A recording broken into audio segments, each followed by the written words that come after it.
Today, I will show you how to create this zoom through transition in the free version of DaVinci Resolve. We are going to cover the full workflow, masking the rim, tracking it, animating the rim, and then building the zoom through transition. And at the end, I will even show you a few extra rim animations that make this look way more professional and might even give you some new ideas. So stay until the end.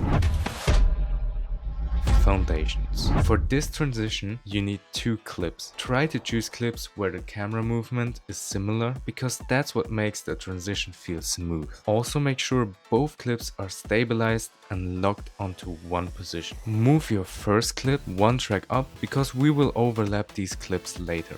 Then hold Alt and Shift together and drag it one more track up to duplicate it. So now we have two identical clips stacked.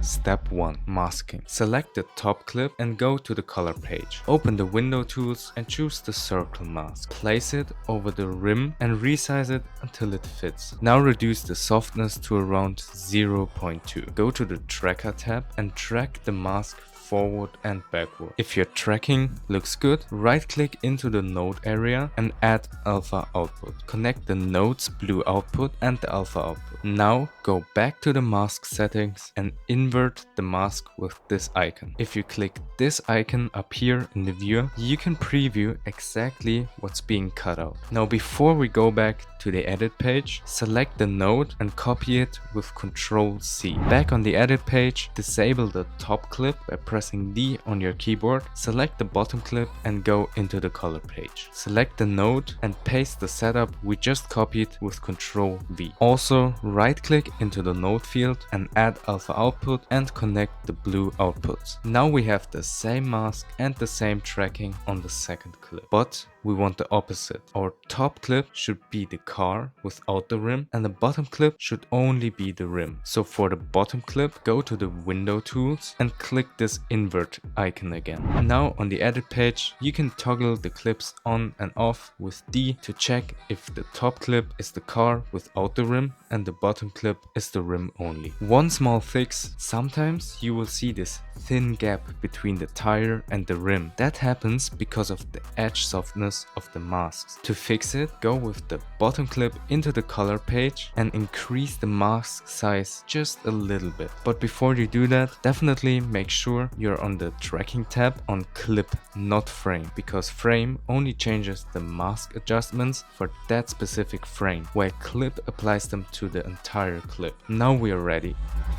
Step 2. Rim animation. Select both clips, right click and choose new fusion clip. Go into the fusion page. Delete everything except the media nodes. Drag the output of media in 2 onto the output of media in 1 to create a merge node. Then connect the merge output into media out. Drag media in 1 into the first viewer and media in 2 into the second viewer. You can rename them by pressing F2 on your keyboard. Now we are going to animate the rim layer. Add a transform node after the rim node. This transform node controls the rim movement. If the rim adds up in front of the car, select the merge and press Ctrl and T to swap foreground and background inputs. Now let's decide where the animation should start. On that frame, create a keyframe for the center and the angle. Then go to the end of the clip and move the center to where you want the rim to travel. Then set the angle to something like -180 so it rotates as it moves. But keep in mind, if your footage is already rotating like mine, then a straight linear move can look a little bit off. In that case, adjust the animation curve in the viewer so the motion matches to the footage better. Also really important, check if the rim center is also the clip's center. To do that, just right click into the viewer, go to guides and enable center.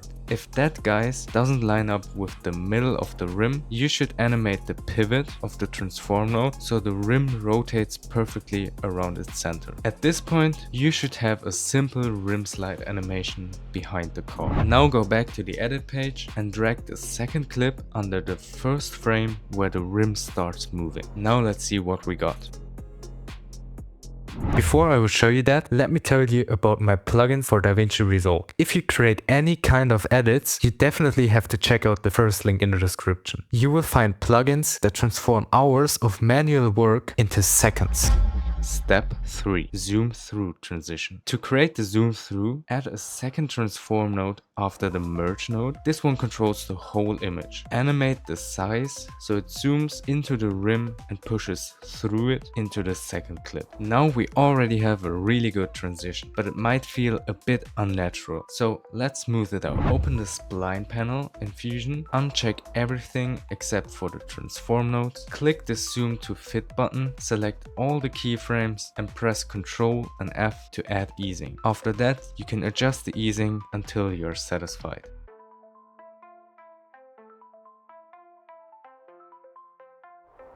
And now let's add some speed ramps to bring some movement into the transition. To do that really quick, just add my speed ramp plugin onto both clips and choose the speed ramp you like. It honestly saves so much time compared to creating them manually. You can get the speed ramp plugin and many more with the first link in the description. Step 4. Lens blur. This is optional, but it really sells the transition. After the second transform node in the Fusion page, add a lens blur node. At the start of the animation, set the blur size to 0. Then when the zoom starts and you begin revealing the next clip, increase the blur, but don't overdo it. Just enough to guide the viewer's eye into the next clip.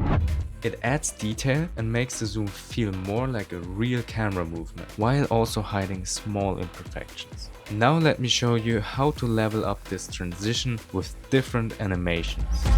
Variation 1. Rim fade. Instead of moving the rim to the side, we can fade it out. To do that, go into the Fusion page, disconnect the first transform node, add an ellipse mask and feed it into the rim node. Give it a soft edge, increase the size and animate the center so the rim gets wiped away. This gives you a clean fade style transition.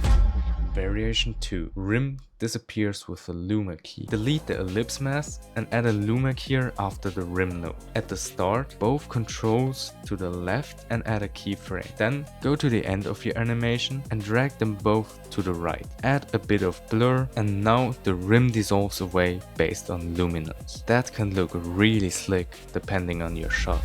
Reverse transition. If you want to reverse the transition, just swap the clip order on the timeline, go to the speed ramp plugin and just check the invert checkbox, align them correctly so they overlap at the exact same time, and that's it. Now you have the same transition but reversed. One thing to remember, if you want to change something in Fusion, maybe the animation, the timing or the easing, you always have to think reverse, because in Fusion the clip still plays at the same direction as before. To give it some final touches and impact, add an adjustment clip on top of the transition and drag and drop my new shakes plugin onto it. Choose a shake preset you like. On top of that, add another adjustment clip and apply my transitions plugin onto that. I will go with the light glow transition and add it right at the beginning of the transition. I will just duplicate that transitions plugin again, extend the clip's length, go with the lens distort transition, decrease the strength just a little bit and adjust the animation.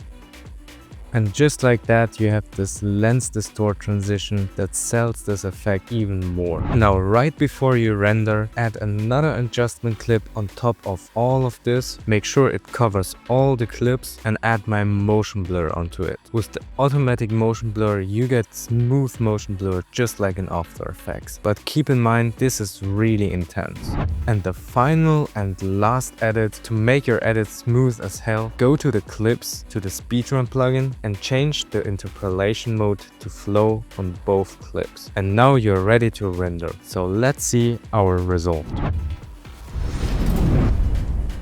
But with that, you can create your own zoom through transitions.